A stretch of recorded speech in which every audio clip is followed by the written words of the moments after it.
Hola, bom dia, alegria. Munson here with the Good Morning Portugal show, a live stream and podcast. Now, who was I sent this by? I think it was Tom who sent this in this morning. His Duolingo seemed to be picking up on what was going on here in Portugal. Of course, the legislative elections, the results are in pretty much according to Wikipedia. The reporting is just over 99%. The result has been called. I think the socialists have officially conceded. And this is what was being asked on Duolingo. What has been happening in the country? Well, we can answer that this morning, certainly from a political point of view. And it's quite the swing to Chega. If we take a look, and I'll read you, I won't dwell too much on this. I'm very interested to hear your opinions, views, and responses, reactions to this. If we look at Wikipedia's entry on the legislative election, the reporting there, 99%. Interestingly, a 66% turnout here in Portugal, which is pretty high compared to recent years, around the 50% or lower turnout percentage among the population. So it looks like people wanted to be heard and wanted to make their feelings felt. And the most significant feeling that seems to have been felt is the swing to Chega, which is up 36 seats in the parliament. So if we zoom in, or if you have a look at the fourth row from the bottom there, seats one, it's very close. It was very close between the PSD and the Democratic Alliance, what are seen as the centre right here, and the Socialists. 79 seats to the Democratic Alliance, led by Luis Montenegro, and the PS candidate Pedro Nuno Santos, seen crying last night with 77 seats, which doesn't seem like an absolute drubbing or a thumping victory, as George Galloway might put it. But what's interesting in this mix is how the Chega party, who are described as far right, have quadrupled their seats pretty much in the Portuguese parliament, with 36 extra seats with a total of 48. So it's 79, 77 and 48 across those main three parties, and the others scooping a few, anything between 1 and 5 seats, I think, looking at the other parties that are barely represented in the Portuguese parliament. So an interesting result for sure. Interested to hear your views on that. And I'll just, on the reporting of that, I'll share with you the latest Reuters news agency coverage of the Portuguese election, describing it as a Portugal's conservatives win election as far-right surges. They're calling that a far-right surge. So let's see what they're saying. And keeping up to date with this over at the Portugal Club as well, bringing together as many articles as I can to really demonstrate what's going across the political spectrum in terms of coverage, as well as the actual results as well. So I will put the link to that into the chat as well. If you're a Portugal Club member, you might like to have all of those brought together for you in one place, which is the link that I'm putting on the screen now. Thank you for being here, Anna. Peter already in. Antonio Barbosa, Jackie the Humble Crafter, Baddy. James, of course, will be joining us at 9 o'clock. We've got special guest Stephen White joining us at 8:45, and Tig James, who's a week later than she might be, but she's met with the British ambassador, not about the Portuguese political result or the election result, but she was meeting with the British ambassador, and we delayed her appearance on the show so that she could speak about that and her meeting with Lisa Bandari. Bobby also reporting in from Istanbul. Can't tune in today, have some work to do. We'll check back later how the election's going. Well, that's what we're talking about at the moment, Bobby. And good morning to you, Coach, as well. So according to Reuters, Politicals Conservatives win then the election as far-right surges. Socialists concede defeat despite tight result, it says in a 3-bullet point summary here. Far-right Chega party quadruples number of seats and turnout higher than previous election in 2022, only 2 years ago.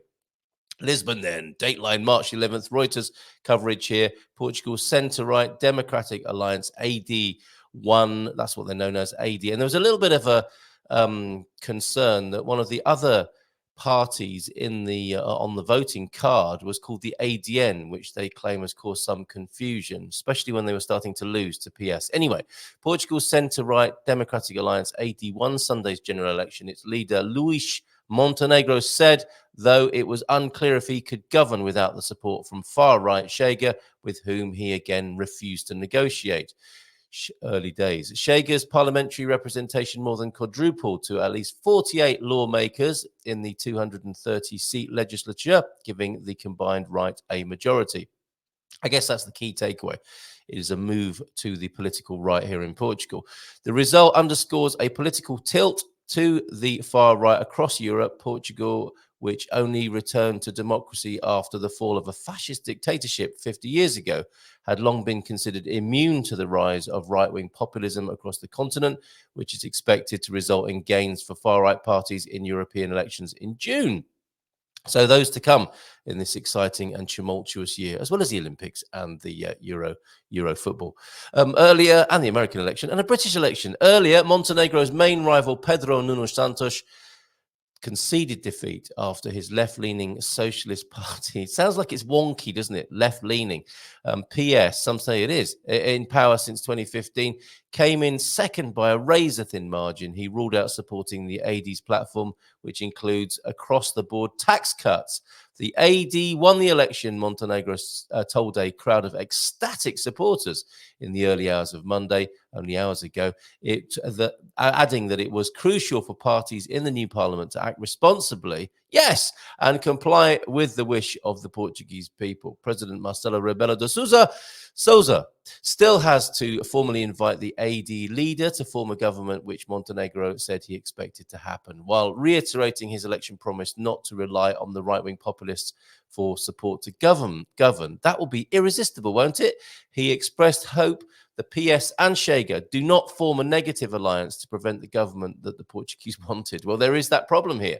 The AD, the Democratic Alliance there, and its conservative allies in the insular Madeira region, I think that's a geographical term rather than a slur of any kind, won a total of at least 79 seats ahead of the PS's 77, a similar sort of result over there. 4 seats were yet to be attributed after the final count of ballots from abroad. PS had trailed the AD in most opinion polls since Socialist Prime Minister Antonio Costa resigned in November amid a corruption investigation, not charged of anything, of course.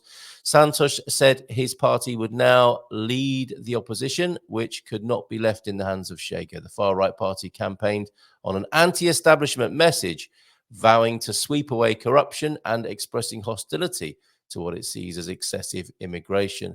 Chega leader Andre Ventura told reporters Sunday's vote clearly showed that the Portuguese want a government of the AD with Chega. He earlier said Montenegro would be responsible for any political instability if he continued to refuse to negotiate. And Ventura, of course, was a former member of the PSD party, which is part of this Democratic Alliance.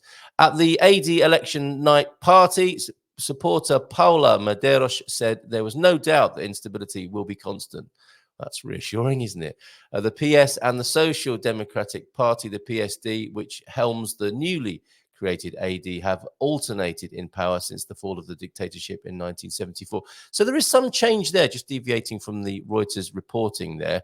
It's been swinging between the PS and the PSD. Now we have this AD alliance with Chega being what they've wanted to be for the last few years, or since their emergence in this last 5 years, as kingmaker, adding to the ballast of the political leadership.